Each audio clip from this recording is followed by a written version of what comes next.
Olá, eu sou Amanda, eu sou psicopedagoga, sou professora, sou mãe do Léo e tenho aqui a página no Face Autismo Maternidade Fênix e o blog observatoriolivre.blogspot.com, onde eu conto um pouco da nossa história e faço algumas observações. Eu tô aqui hoje para fazer um relato, né, que aconteceu no Carnaval e só agora, em abril, né, um mês depois, eu tenho condições emocionais para vir aqui falar disso. E também porque eu fiquei esperando um desenrolar dessa história que não aconteceu e eu acho que chegou o momento de eu contar isso para as pessoas, porque eu não gostaria que outras mães e outras famílias passassem por isso.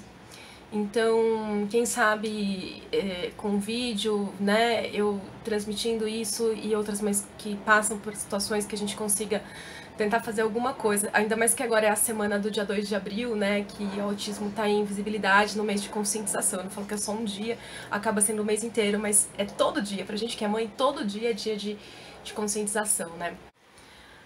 Então, nós fomos no carnaval para o Itaú Cultural, eu e a minha amiga. Essa minha amiga, ela conhece Manuel de Barros há muitos anos, ela trabalha com as crianças, ela é pedagoga e ela trabalha com as crianças Manuel de Barros. E ela falou dos Crianceiras, que é um espetáculo que ia ter no Itaú Cultural, ela estava aqui em São Paulo, ela não é daqui de São Paulo. E ela apresentou para o Leonardo os clipes dessas músicas e o Léo adorou, porque ele adora clipe com musiquinhas. E nós fomos, achando que ia ser um momento feliz em família, entre amigos de família e familiares, porque ela estava com a mãe dela e com o filho dela também aqui em São Paulo, na minha casa. E fomos todos felizes ver a exposição da ocupação do Manuel de Barros e ver o show.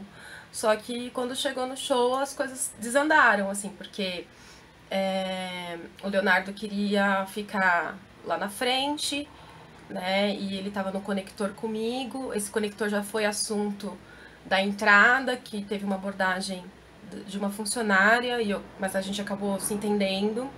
O conector, ele sempre traz um mal-estar, né? Muitas famílias nem gostam de andar com conector porque parece que você está amarrando o seu filho e gera muitos olhares constrangedores pra gente. Mas eu prefiro um olhar constrangedor do que o Leonardo sair correndo no meio da Paulista, no meio da avenida ou no meio da multidão e eu perdê-lo. E ele não fala pra poderem explicar que tá perdido, né? Embora ele tenha a ficha com o endereço, nome, nosso nome, que ele é autista não verbal, enfim.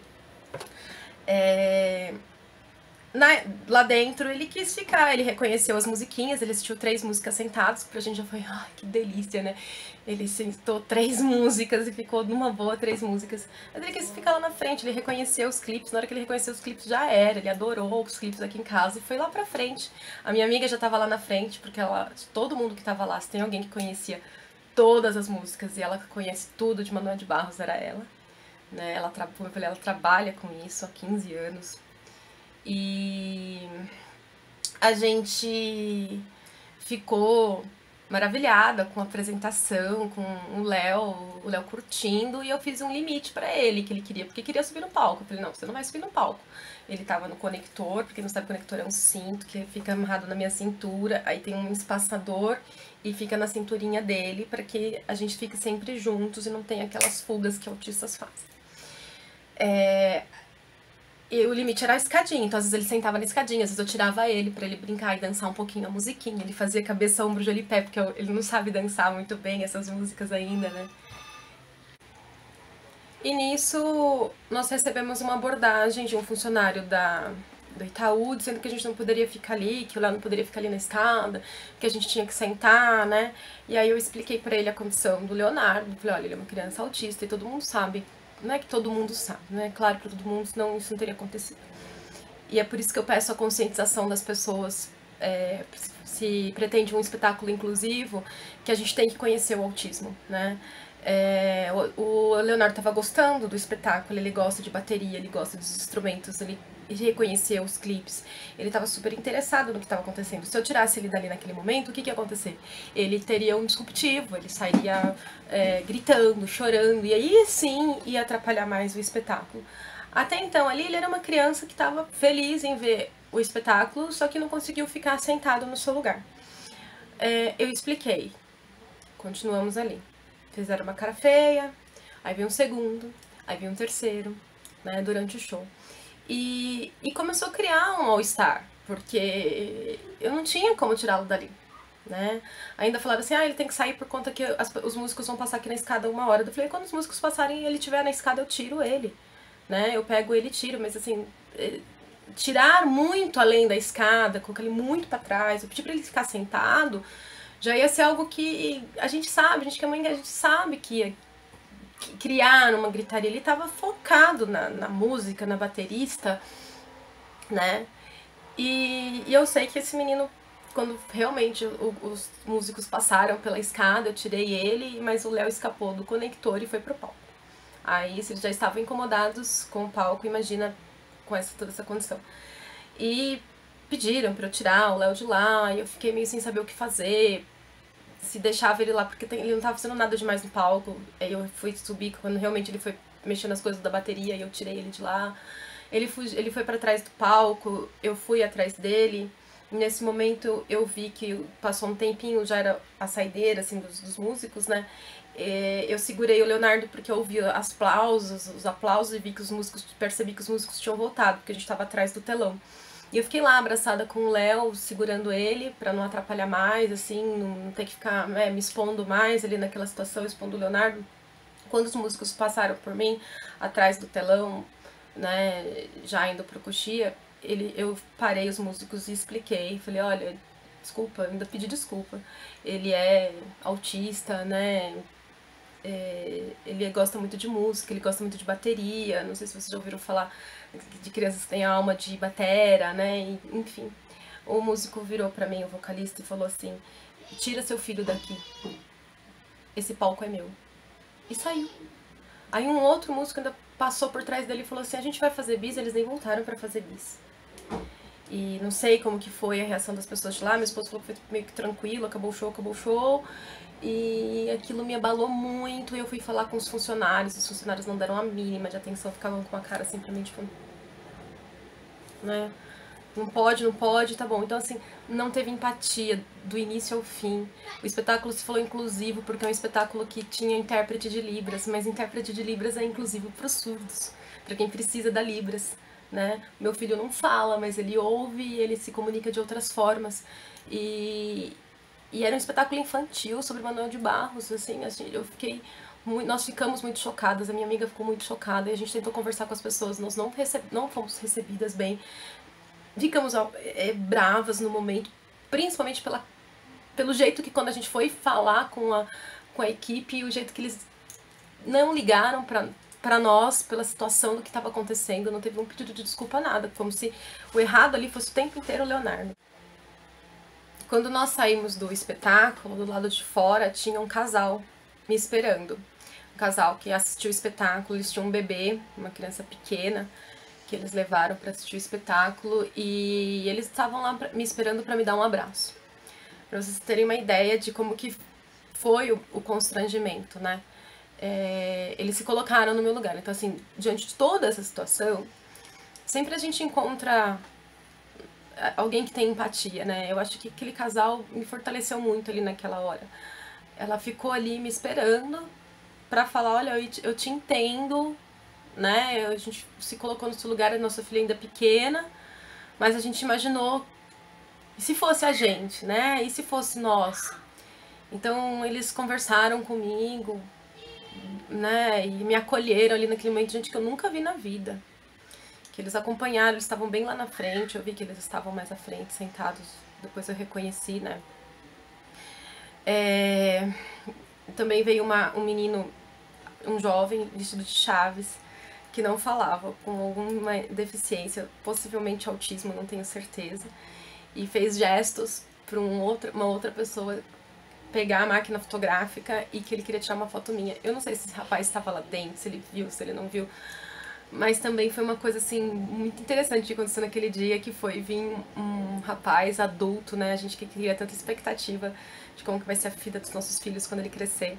E ele tava lá, todo feliz, vestido de Chaves, e quis tirar uma foto comigo. Bom, nós fomos embora, eu fui muito aborrecida embora.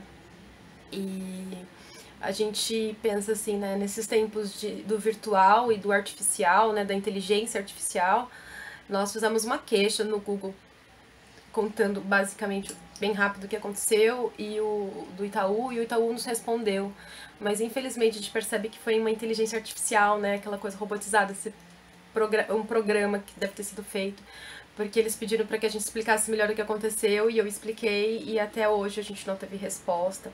Isso é muito triste, né? Porque é aquela situação de quando você vê uma planta linda, uma flor linda, e você chega perto para cheirar, para admirar, e aquela planta é de plástico, né? Aquela frustração, assim, nossa, eu fui enganado, né? Então a inteligência artificial, ela é uma coisa que engana muito a gente, de achar que a gente vai ser acolhido pela instituição e não é, né? Então hoje eu consigo fazer esse relato com uma certa tranquilidade. E a respeito do músico, né? Foi uma pessoa que me roubou os sonos alguns dias, que eu acordava pensando naquilo e perdi o sono, porque para mim é muito incoerente a ideia de que alguém faz um espetáculo com Manoel de Barros para criança infantil e tem aquela postura, né, desagradável ali que foi para mim. Eu acho que é uma pessoa que ele não pensou. Eu pensei em escrever para ele e para perguntar se ele sabe o que causou, né? Mas eu não sei. Para mim é muito difícil a pessoa ler Manoel de Barros e não entender a delicadeza, a arte, a infância, né? Fazer um show daquele bonito e se comportar daquela maneira. Eu não entendi. Espero que tenha sido um equívoco da parte dele, que ele também tenha se sentido de alguma maneira mal, assim, falou, putz, não devia ter feito aquilo, né? Mas já foi, já passou e já fiz e sei lá quem que é aquela mulher e aquela criança. Mas eu tô aqui, com os meus sentimentos, né? Então, é isso, né? Eu não quero punir ninguém, não tô fazendo esse vídeo pra punir o Itaú Cultural ou pra punir as pessoas, mas pra pedir sensibilização, né? Eu acho que essas instituições que se propõem culturais e aberta ao público, né? Era um espetáculo gratuito e inclusivo, como eles promoveram na propaganda, tem que estar preparado, né? Não é qualquer lugar. Nós fomos para lá achando que por ser uma instituição grande, né, e que teria esse olhar pro meu filho, que nós não correríamos tanto risco assim da discriminação, porque a gente sempre tem alguém que vai olhar feio, alguém que vai olhar torto, porque que o menino tá gritando, porque que aquele... A gente já tá até acostumado com isso, nós somos mãe fênix, né? Mas tem coisa que a gente não... A gente gostaria demais, porque é uma instituição grande, né? A gente espera que as pessoas saibam. E aí eu queria que o Itaú se preparasse para que outras famílias não passassem mais por isso, né? Em espetáculos infantis ou em qualquer outra exposição, né? Que houvesse lá. Então é isso, né? Tá aqui meu relato, eu vou publicar a carta para quem quiser entender melhor o que aconteceu. E quem sabe nós não somos chamados aí para fazer uma orientação pro Itaú, ou indicamos algumas pessoas que a gente sabe que já trabalha com isso, né? Alguns grupos de terapeutas e instituições mesmo, ONGs, que fazem essa formação profissional, né? Eu estive essa semana dando uma palestra junto com a Carol, que é psicóloga, na Gerdau, né, fazer uma formação dos funcionários mesmo a respeito do autismo. Então, a gente vê que tem um aumento aí das coisas, mas precisa mais, porque nós não vamos mais voltar para casa com os nossos filhos. Eu não vou deixar de sair da minha casa com meu filho por conta disso. Ao contrário, né? Eu acho que a gente precisa mobilizar mais, as pessoas precisam ver mais a gente nas ruas com os nossos filhos para que eles sejam respeitados e que realmente a sociedade se prepare para uma inclusão, né? E na questão do autismo é uma inclusão bem específica. É isso, gente. Eu agradeço o tempo aí, falei bastante, mas eu precisava falar, tá bom? Gratidão aí para esse casal que eu não conheço, mas que me ajudou imensamente nesse dia. É isso, obrigada, até mais.